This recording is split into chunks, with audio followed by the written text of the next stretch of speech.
So students, this is the class 4 of Factories Act 1948. Today we will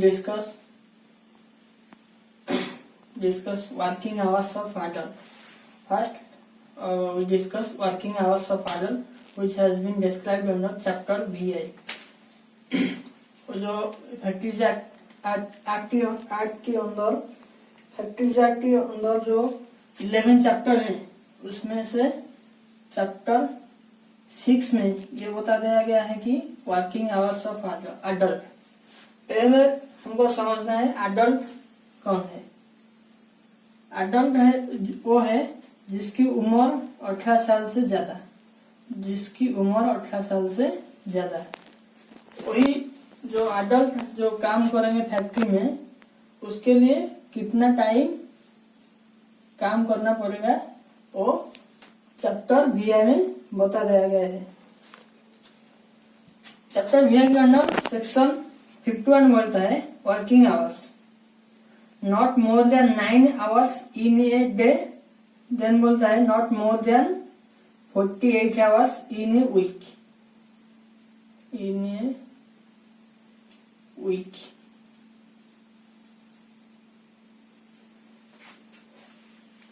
section 51 ये बोलता है कि adult जो काम कर रहे हैं फैक्ट्री में वो एक दिन में 9 घंटे से ज्यादा काम नहीं करेंगे और एक वीक में 48 आवर्स से ज्यादा काम नहीं करेंगे। Correspondingly, we read the section 59. 59 ये बोलता है कि if a worker works more than 9 hours in a day and more than 40 hours in a day, he shall get extra wages for overtime. The hours beyond 9 hours in a day and hours beyond 48 hours in a week, then the adult shall get extra wages for that overtime period of working. Such overtime rate is 2 times of normal rate. उसको normal में wages जितना दिया गया है उसकी 2 time ज्यादा मिलेगी for over time work. So this is about section 51, 54, 59. Then come to section 52. Section 52 बोलता है वीकली हॉलीडे। वीक में वो जो अडल्ट काम कर रहे हैं फैक्ट्री में उसको कितने दिन हॉलीडे देना चाहिए। 1 हॉलीडे इन 10 days। 10 दिन में एक दिन उसको हॉलीडे देना चाहिए, छुट्टी देना चाहिए। Either first day of week or one of the 3 days either before or after first day of week। बोल रहा है कि फर्स्ट 1 हॉलीडे इन 10 days। 10 दिन में एक बार हॉलीडे छुट्टी अडल्ट को देना चाहिए। Either first day of week, जो वीक स्टार्ट होता है उसकी पहले दिन में उसको छुट्टी देना चाहिए और one of the 3 days either before or after first day of week। Week जो स्टार्ट होता है उसकी जो फर्स्ट डे है उसकी फर्स्ट डे की बाद में जो 3 दिन है उसमें एक दिन और जो फर्स्ट डे है उसके पिछले 3 दिन में एक दिन उसको छुट्टी देना चाहिए। वो बोलता है कि सेक्शन 52 में। फिर बोलता है notice bye manager and displayed in the factory. वो जो हॉलीडे देना चाहिए वो किस दिन देना चाहिए वो मैनेजर नोटिस के माध्यम बताएगा and that shall be displayed in the factory. वो फैक्ट्री में डिस्प्लेड होना चाहिए इस दिन में वो छुट्टी देंगे वर्कर को। इसके बाद आता है सेक्शन 53। सेक्शन 53 बोलता है कॉम्पेंसेटरी हॉलीडे। कॉम्पेंसेटरी हॉलीडे ये बोलता है कि losing of holiday due to passing of order और making of rules exempt in factory. Suppose a worker lose his holiday, weekly holiday, तो जो वीक में जो एक ही बार हॉलीडे आता है, suppose a worker lose due to passing of order, suppose एक order pass हुआ स्टेट गवर्नमेंट की द्वारा, उस दिन फैक्ट्री बंद होना चाहिए, उस वजह से जब वर्कर लूज करता है उसकी हॉलीडे, वीकली हॉलीडे, देन उसको हॉलीडे मिलेगा, वही हॉलीडे उसको मिलेगा अलाउड इन सेम मंथ, वही मंथ में अलग एक दिन में उसको हॉलीडे मिलेगा। और इन नेक्स्ट 2 मंथ, और जो मंथ हो उसके 2 महीने के अंदर उसको छुट्टी मिलेगा। This is regarding compensatory holiday. Then go to section 55 and 56, interval for rest. A worker should be given rest during working hours. Doing work for a long hour, then the worker shall get rest. So this interval prescribed in section 55 and 56. ये बोलता है कि half an hour in 5 hours of working. और जो worker है वो लगातार 5 घंटे काम करने के बाद हाफ आवर रेस्ट लेना चाहिए। उसके बाद बोलता है एसजी में extend to 6 hour. State government उसको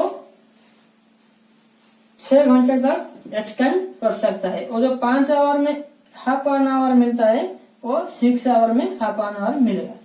ठीक है। उसके बाद बोलता है working hour plus interval hours, काम करने का टाइम और रेस्ट का टाइम दोनों मिलकर 10 घंटे और हाफ एन आवर होना चाहिए, 10.5 घंटे होना चाहिए। इट में एक्सटेंड टू 12 आवर्स, वो जो 10 हाफ आवर्स वो एक्सटेंड हो सकता है 12 आवर्स तक। So this is regarding interval for rest. Then section 60 बोलता है restriction on double employment of adult. और जो अडल्ट फैक्ट्री में काम कर रहा है उसको डबल एम्प्लॉयमेंट में एंगेज नहीं होना चाहिए। सपोज अडल्ट फैक्ट्री ए में काम कर रहे हैं एक दिन, और वही दिन वो फैक्ट्री बी में काम कर रहे हैं, वो जो डबल एम्प्लॉयमेंट होगा उसको रेस्ट्रिक्टेड किया जाता है सेक्शन 60 के अंडर। सेक्शन 60 बोलता है कि no worker should be double employed. Next to come to section 62। Section 62 register of adult workers. और जो एडल्ट वर्कर फैक्ट्री में काम कर रहे हैं उनकी एक रजिस्टर मेंटेन होना चाहिए। और किसके द्वारा मेंटेन होगा? Manager of the factory. Factory के जो मैनेजर होगा उसको मेंटेन करेगा। If no name of adult, उस फैक्ट्री में जो एडल्ट काम कर रहे हैं उसकी नेम जब रजिस्टर में नहीं है तो उसको हम वर्कर के रूप में नहीं मानेंगे। So this is regarding register of adult worker. Next come to employment of women worker. जो वोमेन वर्कर है फैक्ट्री में काम कर रहे हैं वो काम करेंगे। वर्किंग आवर्स उनके लिए है working hours 6 AM to 7 PM। वो 6 AM to 7 PM के अंदर काम कर सकते हैं, उसके बाद वो काम नहीं करेंगे। This is the special protection to women worker. S G में specify 10 PM to 5 PM, 10 PM to 5 AM। वो बोलता है कि स्टेट गवर्नमेंट वो जो टाइम है 6 AM to 7 PM उस टाइम को वो बदल सकता है 10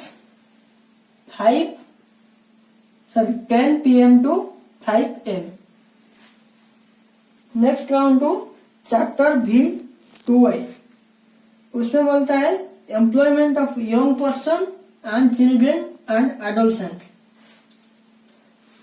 ये बोलता है कि बिलो 14 ईयर्स ऑफ एज, जिस चाइल्ड की एज 14 साल से कम है, उसको फैक्ट्री में एम्प्लॉयमेंट करना नहीं चाहिए, क्योंकि वो चाइल्ड लेबर की लेबर एग्नेस्ट एब्यूज करता है। नेक्स्ट ये बोलता है एबव 14 ईयर्स ऑफ एज में बी एम्प्लॉयड, जिस चाइल्ड का उम्र 14 साल से ज्यादा, उसको एम्प्लॉयमेंट दिया जा सकता है। व्हेयर मैनेजर, वो जो फैक्ट्री की जो मैनेजर है, ऑब्टेन सर्टिफिकेट ऑफ फिटनेस, और जो चाइल्ड का उम्र 14 साल से ज्यादा है, वो फैक्ट्री में काम कर सकता है if manager of the factory obtain the certificate of fitness of that child who has completed 14 years of age। Certificate of fitness is given by the certified surgeon. हम पहले पढ़ते क्या सर्टिफाइड सर्जन किसको बोलेंगे, और जो सर्टिफाइड सर्जन है वो सर्टिफिकेट ऑफ फिटनेस देगा किसको, वो चाइल्ड जिसका उम्र 14 साल से ऊपर। Application by himself parent manager of the factory, और जो फिटनेस सर्टिफिकेट लाने के लिए वो child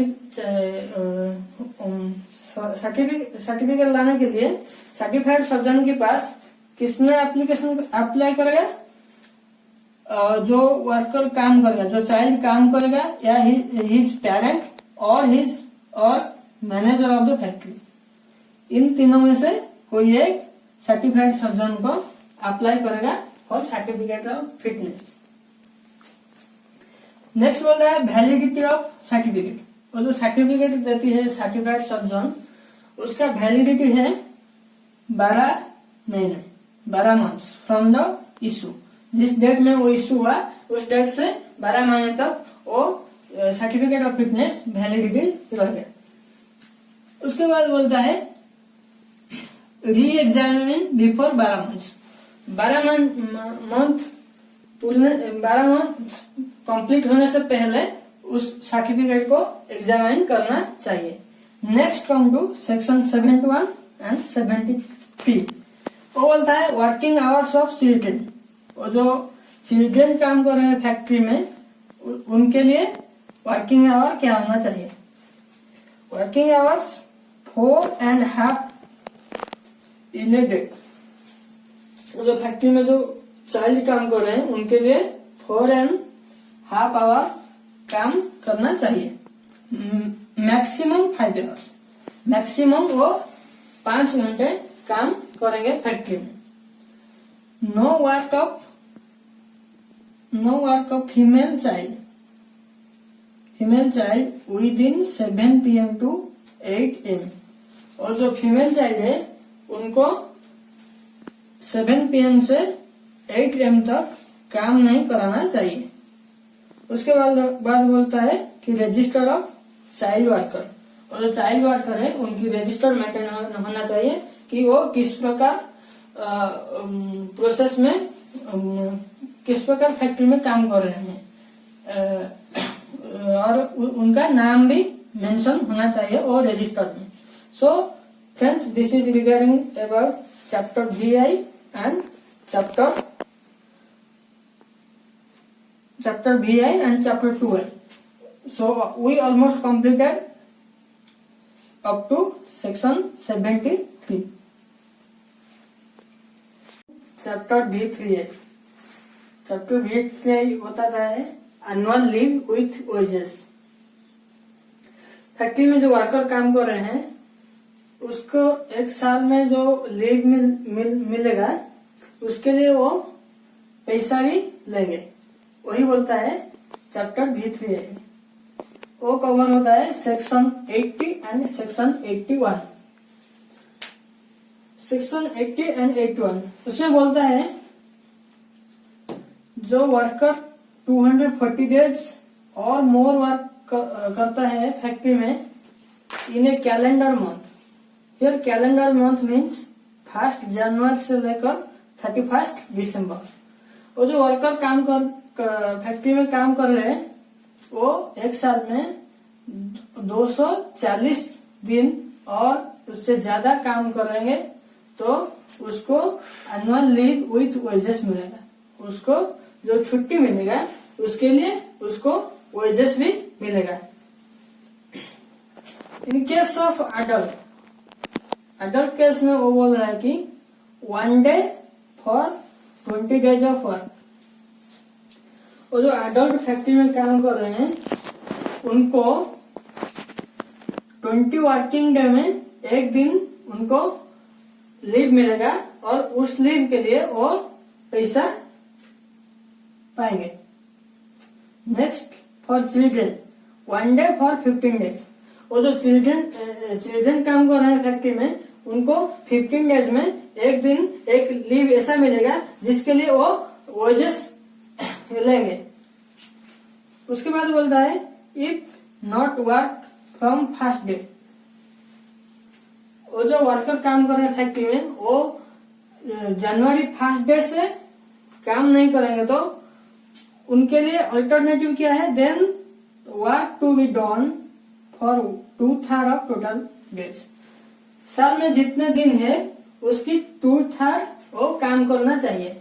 if they does not work from 1st day of January. So वो जो लीव पीरियड है वो जो 240 डेज हम कैलकुलेशन करेंगे उसके अंदर क्या क्या नहीं जाएगा, lay off period maternity leave for women worker के लिए मैटरनिटी लीव नहीं जाएगा। मैक्सिमम उनको 26 वीक्स अलाउ किया जाएगा मैटरनिटी लीव और ले ऑफ पीरियड नहीं जाएगा। वो जो 240 डेज हम कैलकुलेशन करेंगे for purpose of annual leave with wages उसके अंदर ये पीरियड जो ले ऑफ पीरियड नहीं जाएगा और मैटरनिटी लीव नहीं जाएगा। उसके बाद बोलता है और where the worker is discharge dismissed और क्विटेड। जहां वर्कर को फैक्ट्री से निकाल दिया जाता है और वो अपने आप फैक्ट्री छोड़ के चला जाता है उसको एर्न लीव मिलेगा before the expiry of 2nd working day. वो जिस दिन से फैक्ट्री से बाहर जाएगा उसको 2 दिन के अंदर एर्न लीव मिलना चाहिए। नेक्स्ट बोल रहा है वेयर द सुपर एनुएटेड और डाइज व्हाइल इन सर्विस। जिस वर्कर का सुपर एनुएशन हुआ, सुपर एनुएशन एक एज बताएगा, उस एज में वर्कर का सुपर एनुएशन होगा। और where worker dies while in service, वो सर्विस में कंटिन्यू करने सर्विस में जो कंटिन्यू की समय वो उसको सुपर एनुएशन हुआ और वो डाइज हो गया, उसकी डाइज हो गया तो उनको बिफोर एक्सपायरी ऑफ 2 मंथ्स जिस दिन से वो उसकी डाई हुआ उस दिन से डेथ हुआ, जिस दिन में उनकी डेथ हुआ उस दिन से लेकर 2 महीने में अंदर उसको एर्न लीव मिलना चाहिए। सो स्टूडेंट्स नेक्स्ट वो जो एर्न लीव मिलेगा वो वर्कर को मिलेगा और उसकी लीगल हेयर को मिलेगा। नेक्स्ट कम्स टू एक्यूमुलेशन और carry forward of earn leave. और जो एर्न लीव मिलती है वर्कर को उसको हम कैरी फॉरवर्ड कर सकते हैं।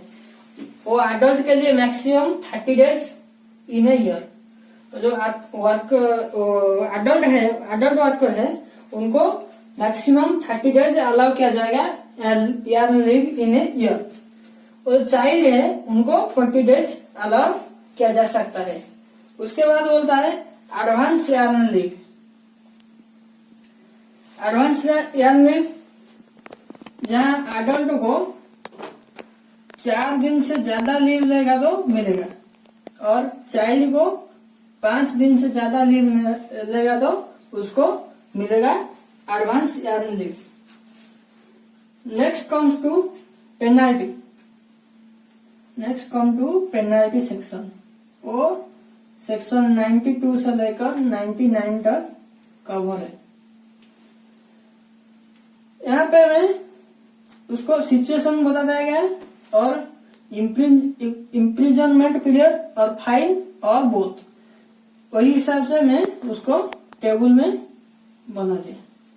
यू कैन मेक इट और राइट इट डाउन।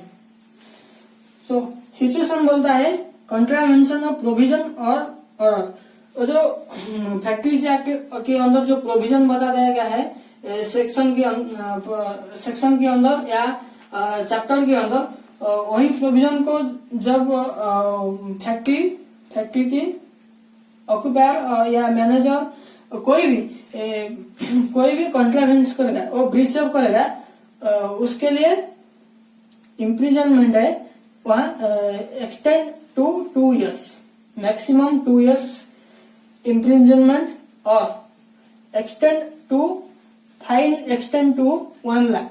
जो फाइन है मॉनिटरी फाइन और मैक्सिमम 1 लाख, और बोथ वो imprisonment extend to maximum imprisonment 2 years और fine extend to maximum 1 lakh और बोथ। उसके बाद बोलता है कंटिन्यूइंग डिफॉल्ट। वो जो प्रोविजन कॉन्ट्रावेंट कर रहा है उसको फर्स्ट ऑफेंस के बाद वो फिर से कंटिन्यू कर रहा है, इसके लिए इम्प्रिजमेंट कोई नहीं है, वो only monetary fine 1 lakh 1000 each day, 1000 each day. जहां से वो दोबारा डिफॉल्ट करेगा कंटिन्यूअसली, उस दिन के लिए वो 1000 each day per day monetary fine देगा। नेक्स्ट बोलता है default for death.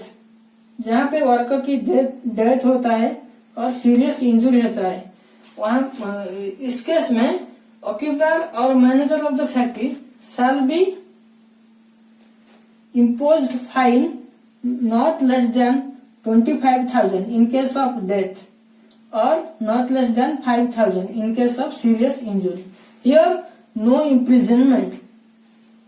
So next third case में बोल रहा है contravention of provision regarding hazardous process। और जो फैक्ट्री में जो हानिकारक प्रोसेस चल रहा है उनके लिए कुछ गाइडलाइन है। वो गाइडलाइन जब ऑक्यूपायर और manager of the factory breach करेगा उनके लिए इम्प्रिजनमेंट मैक्सिमम 7 years एंड जो मॉनिटरी फाइन है मैक्सिमम 2 lakhs। नेक्स्ट वही जो प्रोविजन को कॉन्ट्रावेंट करा है वो जब कंटिन्यू करेगा उसके लिए इम्प्रिजनमेंट में extend to 10 years, maximum 10 years। यहाँ पे no monetary fine. Next offence by worker. Where worker has made offense, then he shall be imposed fine extend to ₹500। Next come to use of false certificate। जहाँ पे जो worker false certificate use कर रहा है वहां पे जो imprisonment है एक्सटेंड टू 2 years और fine extend to 1000। Next double employment of child. हम पढ़े थे कि रेस्ट्रिक्शन ऑन डबल एम्प्लॉयमेंट। जो वर्कर काम कर रहे हैं वो किसी भी एक फैक्ट्री में काम करेंगे, 2 फैक्ट्री में साइमल्टेनियसली काम नहीं करेंगे।